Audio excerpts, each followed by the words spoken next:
tame your own mind. This is the teaching of Buddhism respects the right of all people to live freely and to make their own choices.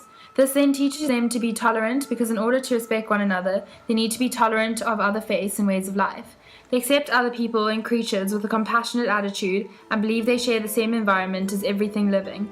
So to be happy, they have to be mindful of the welfare of other living things.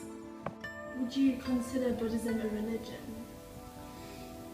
Well, this is a question just about trying to live a good life. So, from a Buddhist perspective, anybody who's doing that qualifies Buddhist. You don't have to belong to a special club. Personally, I think it depends on how you interpret that word, what you understand that word to mean. Buddhism explains a purpose to life. It explains apparent injustice and inequality around the world, and it provides a code of practice or lifestyle that you can lead to true happiness. To many, Buddhism goes beyond religion and is more philosophy or way of life. Why is it considered a philosophy? It is a philosophy because philosophy means love of wisdom, and Buddhist path can be summed up as: number 1, to lead a moral life; number 2, to be mindful and aware of thoughts and actions; and number 3, to develop wisdom and understanding.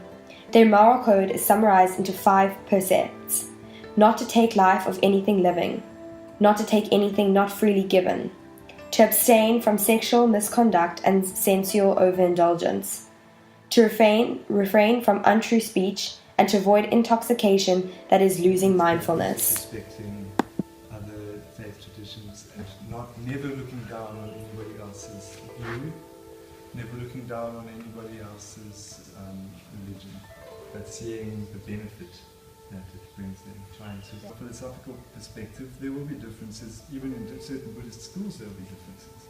But at the heart level, on the human level, it's all about trying to bring the best out of it. Community, Sangha, is one of the 3 jewels of Buddhism.